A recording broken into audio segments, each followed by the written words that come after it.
មានបងប្អូនយើងសួរថាតើពាក្យមួក់ហ្វៃហើយនឹងណានតោខុសគ្នាយ៉ាងម៉េចមួក់ហ្វៃនឹងម៉េចហើយណានតោនឹងម៉េចខុសគ្នាឬក៏ដូចគ្នាអញ្ចឹងទាំងអស់គ្នាចាថ្ងៃនេះខ្ញុំមកបញ្យល់អ្នកទាំងអស់គ្នាទៅតាមអ្វីដែលខ្ញុំចេះ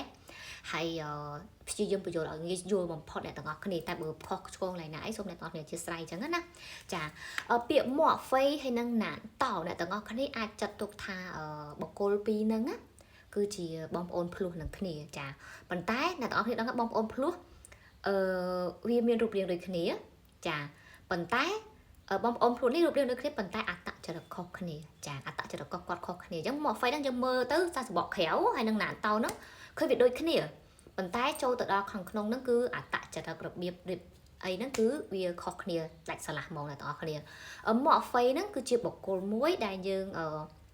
និយាយមិនថាសុភាពរៀបសារណាហ្នឹងហើយគឺអត់សូវចេះឆាប់ខឹងឆាប់អីទេនិយាយទៅ脾气របស់គាត់នឹងល្អចាកំហឹងរបស់គាត់នឹងគឺល្អអញ្ចឹងមិនចេះតែពុះកញ្ជ្រោលទេអ្នកទាំងអស់គ្នាចាហើយ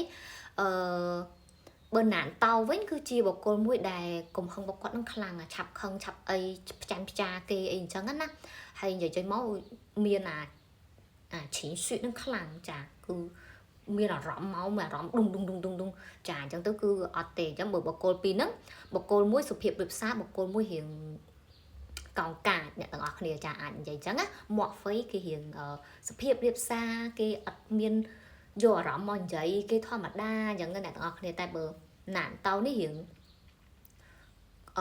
អវិជ្ជមានច្រើនអ្នកនរគ្នារៀងកោងកាចរៀងអីចឹងណាចាអាចយល់អញ្ចឹងបានអ្នកនរគ្នាប្រៀបធៀបអញ្ចឹងណាចាយ៉ាងបកមកវិញមកហ្វៃហ្នឹងគឺយើងប្រើនៅពេលដែលយើងមានជាសំណួរនៅក្នុងខួរក្បាលរបស់យើងលក្ខណៈរៀងទាយចាហើយរៀងទន់ភ្លន់ទៅទេពេលយើងនិយាយតែបើណានតោវិញគឺយើងសួរមកលក្ខណៈរៀងសួរបកទៅវិញចាហើយមាន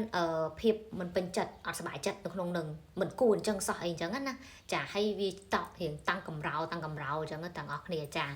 អញ្ចឹងតោះយើងទៅមើលឧទាហរណ៍នេះគឺខ្ញុំនឹងដាក់ឲ្យទាំងពីរហើយយើងនឹងវេកញែកថាតើវាមានខុសគ្នាមិនអ្នកនរគ្នាពាក្យច្រើនឃើញគឺអាចប្រើបានដូចគ្នាតើចាឃើញអ្នកខ្ញុំគាត់ទៅប្រើមកហ្វៃក៏ត្រូវប្រើណានតោក៏ត្រូវដោយសារប្រយោគពេលវាបង្កើតមកវាបានដូចគ្នាអ្នកទាំងអស់គ្នាគ្រាន់តែអត្តន័យអារម្មណ៍ដែលយើងនិយាយផ្ញើសារចេញទៅហ្នឹងគឺវាខុសគ្នាអញ្ចឹងយើងចូលឧទាហរណ៍ដើម្បីវេកញែកពីហ្នឹងតើវាអារម្មណ៍ខុសគ្នាបែបណាអញ្ចឹងណា他怎么还没来莫非他忘了ចាឬក៏他怎么还没来难道他忘了ឃើញអ្នកទាំងអស់គ្នាប្រយោគហ្នឹងប្រើបានទាំងពីរប៉ុន្តែសារដែលយើងនិយាយចេញទៅគឺខុសគ្នាអ្នកទាំងអស់គ្នា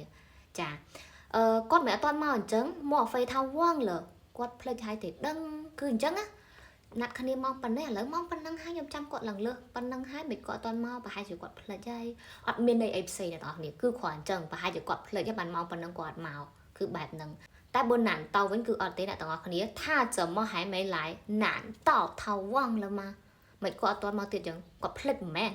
មិនគួរណាភ្លេចសោះនិយាយគ្នាច្បាស់ណាស់ហេតុអីក៏ភ្លេចគឺលក្ខណៈបែបហ្នឹងអ្នកទាំងអស់គ្នាឃើញយើងឃើញទម្រង់សរសេរបានដូចគ្នាប៉ុន្តែគឺអ្វីដែលយើងចង់និយាយទៅគឺខុសគ្នាបើអ្នកទាំងអស់គ្នាគាត់ថាចង់និយាយថាគាត់ភ្លេចហើយទេដឹងគឺអ្នកទាំងអស់គ្នាប្រើមកហ្វៃតែបើអ្នកទាំងអស់គ្នាមិនគួរណាភ្លេចសោះនិយាយហើយមិនទៅភ្លេចអាហ្នឹងណានតោអ្នកទាំងអស់គ្នាចាហើយមួយទៀត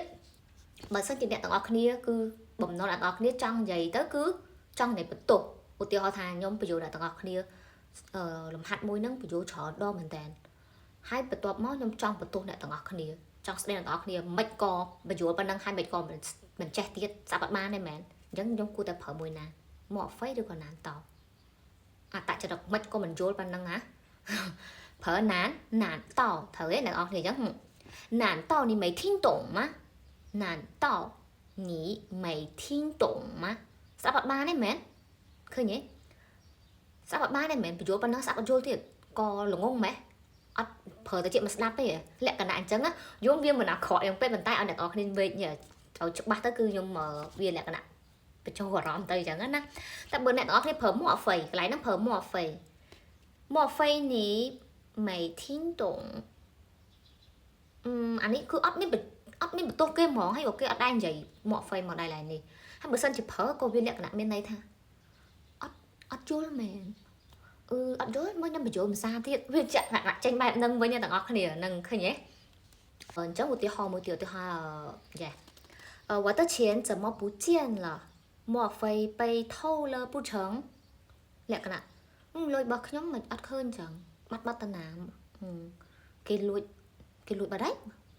គេយកបាត់ហើយទៅដឹងបៀបលក្ខណៈអញ្ចឹងតែបើប្រើណានតោមក我的钱怎么不见了难道被偷了吗លុយខ្ញុំអត់ឃើញអញ្ចឹងគេលួចបាត់ហើយមែនមិនគួរណាគេលួចសោះគេលួចបាត់ហើយមែនវាអញ្ចឹងទាំងអស់គ្នាហ្នឹងហើយគឺអារម្មណ៍អញ្ចឹងគឺខុសគ្នាអ្នកទាំងអស់គ្នាហើយអ្នកទាំងអស់គ្នាមួយទៀតអ្នកទាំងអស់គ្នាអាចចាប់អារម្មណ៍បានគឺមួហ្វេចុចពូឆឹងចាគឺប្រើមកមួយគ្នាទាំងអស់គ្នាមួហ្វេដូចឡែកហ្នឹងមិញមួហ្វេបៃថោលើពូឆឹងសញ្ញាសួរពោកអីចឹងណាហ្នឹ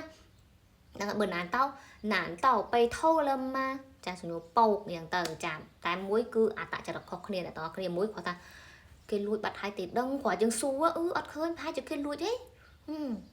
អានេះស៊ឺបៃថោលើលក្ខណៈអញ្ចឹងប្រហែលគេលួចទេតែបើណានតោ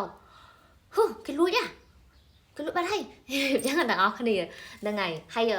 មកហ្វៃហ្នឹងគឺមកជាមួយនឹងពូឆើងហើយណានតោចុចមកជាមួយនឹងម៉ានឹងក្រោយអញ្ចឹងណាហើយបើអ្នកទាំងអស់គ្នាឃើញនៅប្រយោគខ្លះគេប្រើលោកឡំគ្នា